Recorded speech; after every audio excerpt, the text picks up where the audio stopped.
Si Dr. Henry Lim Liong ang kasalukuyang Chairman and CEO ng Sterling Group of Companies. At sa ilalim ng Sterling Group, ang SL Agritech Corporation, ang kumpanyang nagpuproduce ng mga hybrid rice seeds at premium rice na gaya ng Doña Maria Jasponica at Miponica. Mula sa paggawa ng notebook at papel, pati mga photo album, paano nga ba nalinya si Dr. Liong sa hybrid rice production?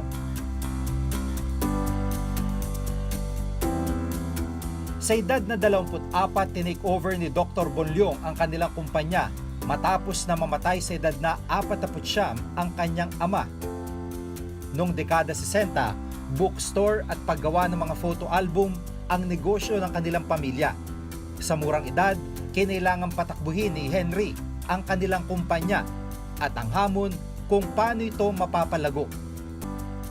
Taong 1998, nang mabaling ang atensyon ni Dr. Liong sa tanong na kung paano nagagawang mag-export ng China ng bigas sa harap ng palaking populasyon nito na di naman nadaragdagan ang kanilang taniman. Look at China. China has a big population, yet they can still export some of their grains. Paano nangyari yun? That arouses my curiosity. And because of that, I make my own research. I found out that way back in 1997, China has around 1.2 billion population. The whole world is around 6 billion. Although right now we're 7.2 billion against China's 1.4 billion already. So China has 22% of the entire world population. But the arable land area in China is less than 7% of the total arable land area in the world. So how can a 7% arable land area fit 22% population? And then when I researched way back to 1949, that was the year when the Communist Party liberated China. China was only producing less than 110 million metric tons of grains per year. Western economists predicting by the year 2000, China need at least 500 million metric tons. They can never produce that quantity. They're going to starve. They're going to practically self-destruct. Now what they did, they advocated widespread farming, even at very low yield. They cut down all the trees in the forest. They planted it with rice. Mga damo nila, sinunok nila just to plant rice. They even reclaimed the beautiful lake just to plant rice. Ngunit kulang pa rin. They have to resort to one-child policy, population control. Ngunit kulang pa rin. But in 1998, when the former Prime Minister of China came over to the Philippines, Prime Minister Chu Rongqi, I was invited. I was fortunate to be invited to have lunch with him. It's a big group, and he was so proud, and he was telling everybody that, he said, do you know that China at that time, even if they do not produce a single grain of rice in 1 year, they will not go hungry. Because they have more than 500 million metric tons of grains and rice in their warehouse. And there's a terrible headache because they have so much grains and rice that they do not have enough warehouse to store them. So every time, according to him, he goes out to the mountainside and still find farmers planting rice. He ordered them to stop planting rice. They're planting back the trees, returning to the forest. They are planting back the grass, returning to the pastures, the rice cattle. They are beautifying their lake already. China's for the last 10, 12 years, returned more than 5-6 million hectares of this rice land back to the forest, to the pasture, and to the lake. So ano bang sekreto nito? Ngunit sa isang pambihirang pagkakataon, nakilala ni Dr. Liong ang scientist na nasa likod ng Food Security Program ng China, si Professor Yuan Longping, ang ama ng hybrid rice ng China. Professor Yuan Longping is the national treasure of China. He's the father of hybrid rice. He's worth more than 45-50 billion US dollar because of his contribution to China, and his stature is even higher than Deng Xiaoping. For me, you know, it's confidential. Somebody introduced me a common friend to Professor Longping early 1998 also. But we made, we struck a bond of friendship together, and he was showing me what he's doing, and he said, look, his mission in China is accomplished. There's so much rice in China, he want to step out of China. And I'll be stepping stone outside of China. At that time, Jiggy, I know nothing about agriculture. I'm an engineering graduate from UP. I'm doing business, but I know nothing about agriculture. But I'm an entrepreneur. Makalipas ang ilang buwan, kagad na nakipag-ugnayan ng team ni Dr. Yuan Longping ng China at nagpadala ng mga Chinese hybrid rice seeds para subukan sa Pilipinas. Gaya ng unang abiso sa kanya ng International Rice Research Institute, hindi nga nabuhay ang mga binhi.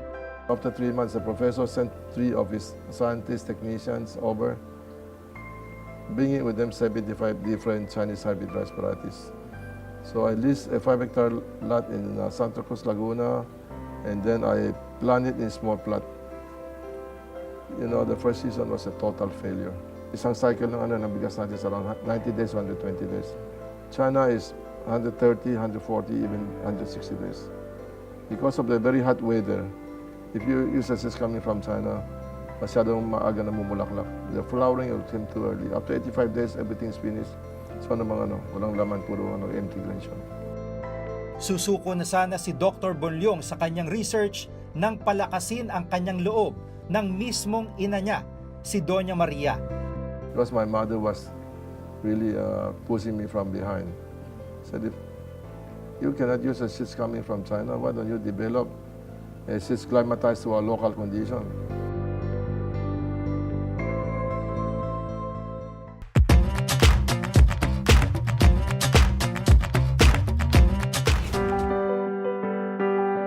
May tuturing na malaki ang naging papel ni Doña Maria, ina ni Dr. Bonliong, sa pinakabago negosyo ng anak, ang hybrid rice seeds production. Isa kasi sa mga requirement ng Chinese scientist na si Professor Yuan Longping ang research and development. At sa ilalim nito, kailangan nila ang lupang pagtataniman ng iba't ibang rice varieties para sa experiment. Sa Barrio Ugong, Santa Cruz, Laguna, nakita ni Dr. Bonliong ang klase ng lupang kailangan niya. When I was trying to buy properties for my R&D, the scientists insisted on a piece of land, a 42 hectares in Barrio Ugong in Santa Cruz, Laguna. At that time, nasa real estate na ako kasi meron ako industrial properties Sabi ko siguro mga 20-25 pesos per square meter yan. So mga 10 million yan, But I was wrong kasi the owner doesn't want to sell. And I asked the scientists to look for other properties, but they insisted on that. Kasi magandang it's bounded by coconut trees, magandang isolation from other rice field, magandang water source, magandang soil condition. I have no choice, I have to ask the broker to talk to the owner. Alam mo, makano yung presyo na yan? From 25, naging 250 pesos. So from 10 million, naging 100 million. Ngunit sa halip na umatras, mismong ang nanay pa ni Dr. Bonliong ang nagsabing bilhin na niya ang lupa kahit mahal dahil marami naman ang matutulungan ng kanyang ginagawa. I still remember how I walked the perimeter of the property together with my mother. Sabi yung mother ko, if this is a piece of land that can produce a good variety of rice, hybrid rice varieties for us, so that we can help our poor farmers, I think we should buy it. My mother was even encouraging me to buy it. At that time, sabi ko, that was a financial crisis. Wala kang makautang ng pera sa bangko. Ang interest hovering about 40% per annum. How can you do that? You know, I have to tighten our belt. I have to draw funds from my other companies. Kaya wala na akong pera pangbili ng makina, sa sterling pepper. Wala akong pera pang opening ng bagong branches. Wala akong inaano namin just to be able to buy the land and just to be able to put up infrastructure pa, equipment pa, lahat na yan. Pero ito, talagang galing sa mother ko yan. Kung ako yan, hindi ko kaya yon. November 7, 2000, isang trahedya ang nangyari sa pamilya ni Dr. Bonliong. Pabalik sa Maynila mula sa pagbubukas ng isang tindahan sa Olongapo, na aksidente sa Lubao, Pampanga ang kanilang van. Nasawi sa aksidente ang kanyang ina, kapatid, pati ang kanilang driver.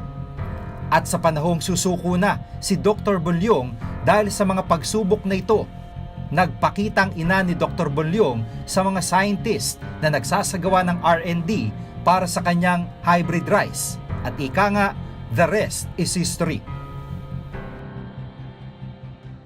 2 months after something happened. What I'm going to tell you next, I don't expect even the viewers to believe it, but it's true.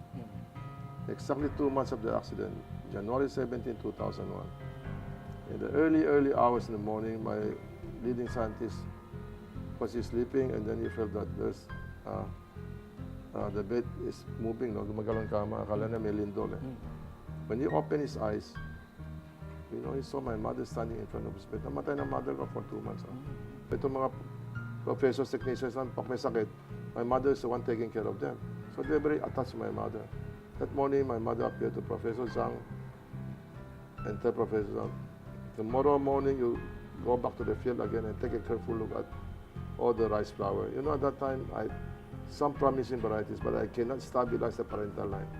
Unless I stabilize yung parental line na yan, the seeds I'm going to give to the farmers, minsan malakas ang ani, minsan walang ani at all. It's very dangerous. I cannot really release the varieties. So I have to do it season after season. You know, when I was talking to Professor Zhang was even arguing with my mother. Kasi we have 42 hectares, we have hundreds of plots doing the crossbreeding. Professor Zhang was telling my mother, yesterday has inspected all of them already, none of them has stabilized. Today is going to plow it under and start all over again. Kasi ganun nga eh. Pagka fail mo dito, you have to try do it again and again. But my mother said, no, you better go back again this morning, take a careful look. According to Professor Zhang, the second time he woke up, lumabas ang araw, and then he rushed out to the field. While he was working along the pilapil, he heard a small voice, go directly to plot number 8. So hundreds of plots. We spend the whole morning plot number 8 looking at the small rice flower. You'll find small proper dot equidistance to each other inside the flower to make sure it's stabilized. Around lunchtime, I received a call from him. I was so excited. I said, look, we finally stabilized the line already. We can mass produce the seeds for the farmers. Yung first variety ng hybrid rices namin is what's called SL8 because it was in plot number 8 na stabilized. SL initial ng father ko. 8 is in plot number 8. H, hindi Henry yun, H is hybrid.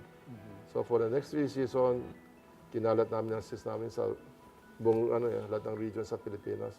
Farmers used to do what? 3 tons, 4 tons, came back with 10 tons, 12 tons, 14 tons. Even break 17 tons per hectare several times. So, you know, that's how we are doing it.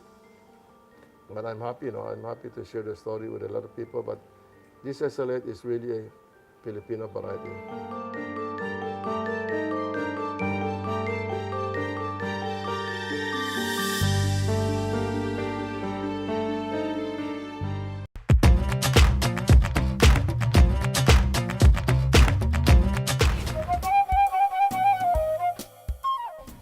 Sa tagumpay ng mga experiment si Dr. Liong sa paghanap ng Filipino hybrid rice variety, ang SL8, napahanga niyang mentor niyang si Professor Yuan Longping na siya namang nag-imbento ng hybrid rice sa China. Ang trabaho kasi ni Dr. Longping inabot ng 25 years, samantalang ang kay Dr. Liong inabot lang ng 5 taon. Number 1 is loyalty. Dahil dito, 4 na salitang ibinigay ni Dr. Longping sa kanya, bagay na bagay sa mga pinagdaanan niya. He said, I'm going to give you 4 words. Lacking one of these words, you may not get this variety even in your entire life. Knowledge, di ba? You have to get knowledge about hybrid rice. So walang problema yan. He can always impart knowledge to me. The second one is what? Perspiration. You have to really perspire and work hard for this variety. You know, even though I'm not in the field, working and perspiring, kahit dito sa opisina ko, when you are investing hundreds of millions and hundreds of millions to a bottomless pit, I tell you, having cold sweats also. Nakapapawsa rin. The third one is what? It's inspiration. You have to keep on inspiring yourself for you to go through because you're going to fail probably 1,000 times or even 10,000 times. If you don't keep on inspiring yourself to keep that fire in your belly burning, wala na, di ba? You quit, tapos na yan. Inspiration is very important. Pero yung pinakamahirap yung last word yan. Alam mo yung last word na yan? Chance. And chance is 1 in a million, 1 in 10 million. And that chance is your mother, sabi sa akin. In professional lumping was the chance to break through on hybrid rice was he was able to find a natural male stereo na rice variety. Took him 7 years to do it, and then another 20 years to do that. So we share a common destiny, and that's why the barrier of entry to this, is very high. It's not anybody can do that, pero kailan may chance ka pa eh. You have the knowledge, you have the perspiration, the inspiration, kung walang chance yan. Mahirap. So knock on wood, well, almost 20 years, SL8 H is still the #1 hybrid rice variety, tropical hybrid rice varieties, not only in the Philippines, but in the whole of Southeast Asia. Sa ngayon, ang hybrid rice na dinevelop sa Santa Cruz, Laguna ay hindi lang sa Pilipinas nagagamit, kundi pati na sa iba't ibang panig ng mundo. Indonesia, Bangladesh, Myanmar, Vietnam, Nigeria, Somalia, Papua New Guinea at malapit na sa India. Nakakapag-export naman sila ng premium rice sa Dubai. Ang dating 3 o 4 na toneladang ani sa kada hektarya ng lupa, kayang triplihin o higit pa sa paggamit ng hybrid rice varieties. Ang mga magsasakang naabot at gumamit na ng kanyang hybrid rice seeds, malaki na ang ipinagbago ng buhay. Mula sa dagdag na ani, kitang-kita ito sa iniunlad ng pamumuhay ng mga magsasaka. Nung una pumunta ako sa Nueva Ecija, mahirap ang mga magsasaka dyan eh. In fact, gusto sila magbenta ng lupa, kahit ang irigasyon. Sabi ko, irigasyon, dapat maktanim ka ng palay. At that time, hindi, kahit ang irigasyon, mahina pa rin ang ani namin. Tignan mo, hindi daw sila, sira-sirang damit nila, hindi daw sila makatikim ng nakasuot ng barong. The only time that they can wear barong is nakahiga na sila sa atol. Yun ang sinabi sa akin.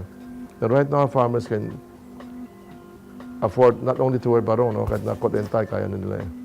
And this is what you can see in Nueva Ecija. Pag nakita mo, yung dating barong-barong bahay, naging sementado na. Ngayon, hindi lang sementado, may bagong pintura. Parang mansion na, may mga sound system sa loob. Tapos dati, walang TV, hindi ba? Tapos nakikita may antena na, may TV na. Pero ngayon, wala na antena, puro cable TV na sila. Ganun naman eh. And then nakikita mo, may Fortune na rin sila, may Montero na sila. These are the things. And I can show you also there are a lot of cooperatives at that time. Nalulugi, malaking utang. There's one cooperative sa malaking utang dyan, in Talavera. You know, after the 10 years of doing hybrid rice, they have asset worth 580 million pesos. Meron silang rice mill, meron silang dryer, tapos may sarili parang all multi-purpose na gym. Lahat yan eh. And all this one, kasi lahat ng I think they have around 1,500 mga magsaka under the and all of them are planting hybrid. And all of them are contributing to the cooperatives.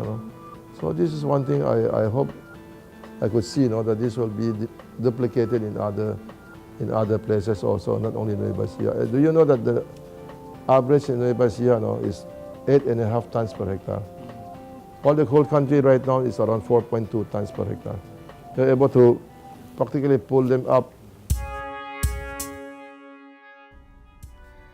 Nung una, aminado si Dr. Bonliong na sinalubong din siya ng mga duda mula sa mga magsasaka kung kaya nga bang madagdagan ang ani nila sa kaparehong laki lang ng lupa, kung mga binhi niya ang gagamitin. Pero sa huli, madali itong napatunayan ng mga magsasakang gumamit ng SL8. Can you imagine, there was one farmer in Nueva Ecija nakaroon ng 350 kabans per hectare. Sa 17 tons per hectare yon. Yung pinsang buo niya, katabi niya 2 hektarya. Takot pa, magtanim. Baka tsamba lang ito, di ba? It took them almost after 2 seasons, saka nak-try ng hybrid eh.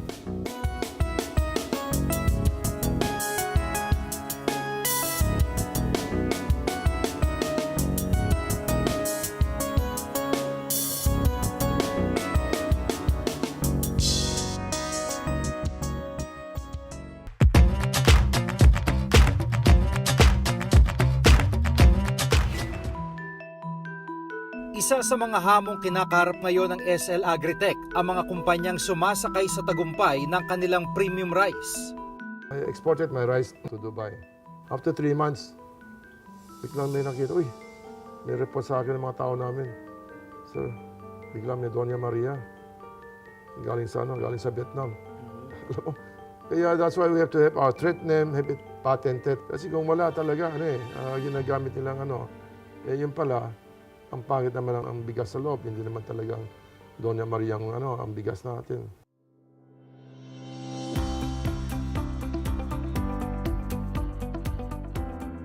So another thing here, in SL8 ko, because malakas ang ani, yun ang preference, yun ang farmer's choice. Meron din meron napipick din ng binhi namin. Kaya pinahuli din namin sa Region 2, mga ganito. These are the things that it's part of business talaga. And it's just how we're able to contain them. Yun ang pinaka-importante.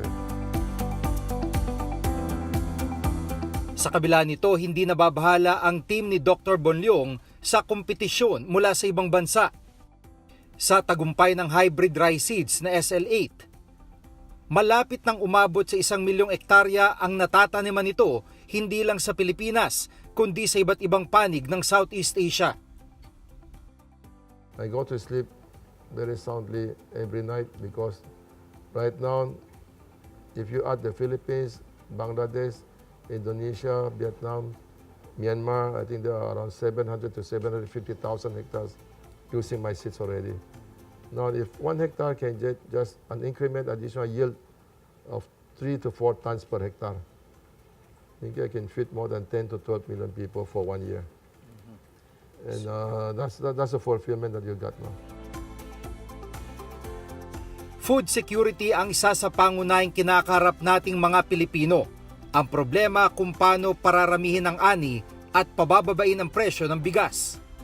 Marahil isa na ang SL8 sa mga solusyong ito, teknolohiyang dinevelop sa Santa Cruz, Laguna at ngayon kilala sa iba't ibang panig ng mundo. Teknolohiyang mula sa pagsisikap ng isang anak at inspirasyon ng isang inang may puso para sa manggagawa at magsasaka. Jiggy Manicad po para sa The Working Class.